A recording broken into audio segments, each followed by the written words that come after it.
즉 동기부여나 동기유발이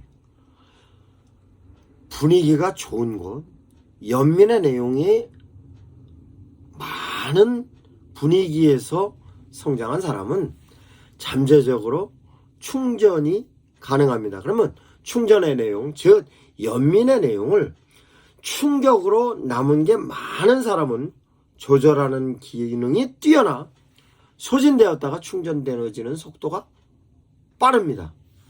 연민의 작용을 극대화시킬 수 있는 것입니다.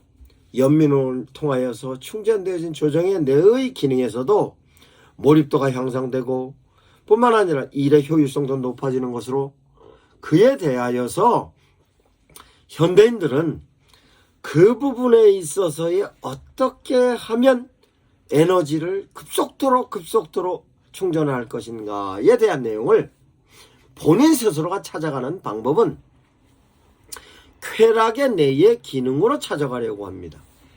그러면 쾌락의 뇌의 기능은 무엇이냐? 현대인들은 연민을 통하여 조정의 뇌의 에너지를 충전받아야 함에도 불구하고 사회적인 분위기가 자체가 연민을 찾을 수 있는 분위기가 되지 않기 때문에 스스로 조정의 뇌의 에너지를 스스로가 충전의 기능으로 찾으려는 자위적인 행동으로 충전의 방향을 갖게 됩니다. 이것은 취미생활을 하거나 쾌락적인 생각으로 그러한 방법을 찾게 되는 것으로, 쾌락으로 극단적으로 갈 경우에는 정신적인 영향을 줄 수 있는 그러한 것에 어떠한 것으로 의지를 하는 것입니다. 그러면 쾌락을 통하여서 조정의 뇌는 충전이 되는가? 되지 않습니다. 일의 효율성을 높이기 위해서 조정의 능력을 발휘했던 뇌를 쾌락을 통하여 충전하기 위해서 인간들은 갖가지 방법을 씁니다. 심지어는 어떤 밤새도록 술을 먹거나 강도 높은 취미생활을 하거나 뿐만 아니라 가능성을 추구하는 효율적인 부분에 있어서 꽤는 많이 씁니다만 절대적으로 충전이 되지는 않습니다. 본인 스스로가 운동을 하거나 스트레스를 푸는 어떤 갖가지 내용으로 풀려고 하고 있습니다만 실제적으로 내용 자체가 조정하느라 소진되었던 조정의 뇌의 에너지는 스스로는 어떤 경우에도 충전이 불가능합니다. 운동의 경우 쾌락적인 뇌로 충전을 시키려면 절대 타인에 의해서 교감을 느낄 때만 가능한 것입니다. 대화와 행동을 통해서만 연민으로 바뀌어져서 들어오는 것으로서의 에너지인 것인데, 약물이나 알코올이나 오락 등이 현대인들의 스트레스를 해결할 수 있다고 여기는 취미생활이나 이런 모든 내용은 인간관계를 통하지 않고서는 도저히 해결할 수가 없는 것입니다.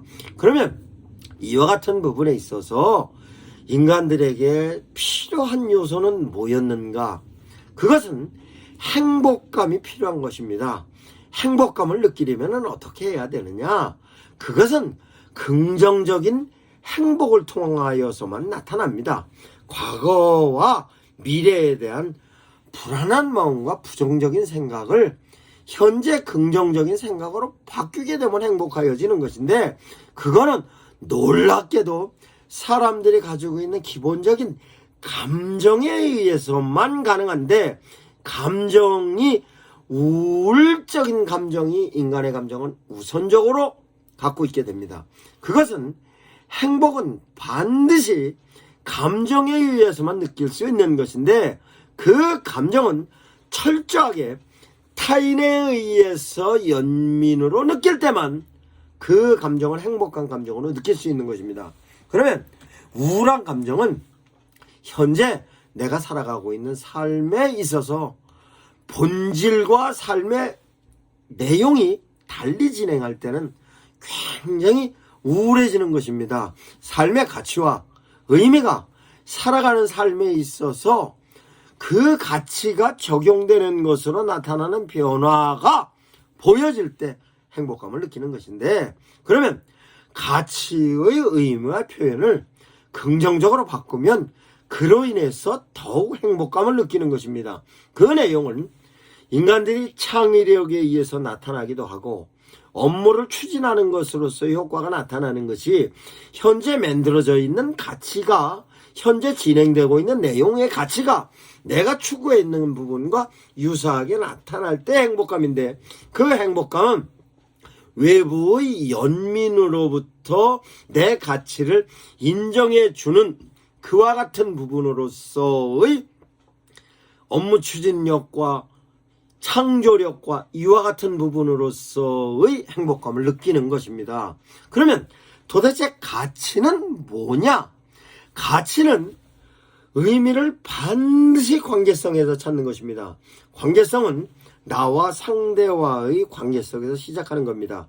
나와 남과의 시작, 나와 조직과의 시작, 이와 같은 면에 있어서 일치되는 가치로서의 관계성을 형성하면 행복을 느끼는 것입니다. 아니면 뿐만 아니라 이와 같은 부분에 있어서 관계성이 있어서 소홀해지면 사람은 불안해지는 것입니다. 불안해지면 실제적으로 연민에 대한 에너지도 느끼는 부분에 있어서의 감소가 될 뿐만 아니라 그 감도가 떨어지는 부분에 있어서도 불안해지는 것입니다. 이와 같이 상대방과의 관계가 긴밀해짐과 함께 그 긴밀한 관계를 실제적으로 만나는 빈도가 높아지느냐에 따라서 행복감은 높아지는 것입니다. 즉, 사람들이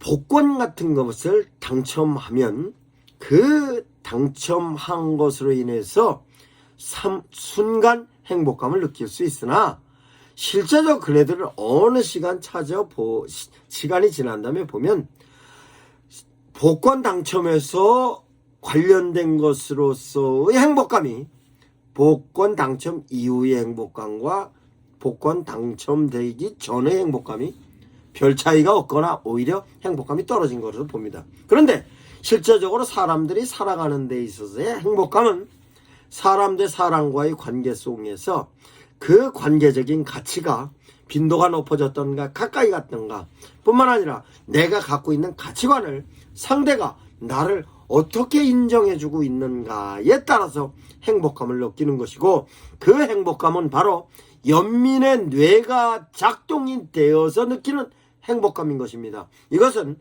인간의 쾌락의 뇌로서 느끼는 그 쾌락적인 부분에 있어서의 내용과는 전적으로 다른 것입니다.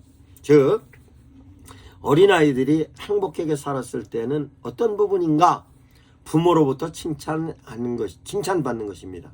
선생님으로부터 칭찬을 받았던 내용입니다. 근데 이것은 어린아이 때뿐만 아니라 어른이 돼서도 유사한 것입니다. 즉, 어른이 되어서도 누구에게 어떤 부분으로 어떻게 칭찬을 받았는가에 대한 것으로 행복감을 느끼는 것이고, 그로 인하여서 연민의 뇌의 기능에 의해서 조정의 뇌로 급속도로 충전이 돼서 연민의 뇌에 의해서 충전이 되어졌던 조정의 뇌의 에너지는 창의력과 추진력과 각종 긍정적인 면에 있어서 효율적인 면에 있어서 업무력의 향상으로 작용하게 되는 것입니다. 즉, 강한 조정 능력을 발휘하려면 창조성의 공감력이 필요합니다. 창조성의 능력의 관계성을 높이면 아주 강한 리더십을 발휘할 수 있으며, 그 강한 리더십은 창조와 공감을 통한 리더십이 강한 리더십의 초월성으로 강하게 나타나는 것입니다. 이와 같은 데 대한 내용은 놀랍게도 초월성은 종교성이라고 설명할 수 있는 것입니다. 그러면 이 초월성에 관련된 뇌는 놀랍게도 초월성에 관련된 부분에 있어서의 절대타자에 의해서 관계성이 형성이 됐으면 인간의 뇌는 엄청난 초월적인 능력을 발휘할 수 있게 되는 것입니다. 그러면 어떤 부분이 그렇게 가능하냐? 인간의 관계성은 실제적으로 관계성에 관련된 것으로 행복하기도 하고 불행하다고 하였습니다.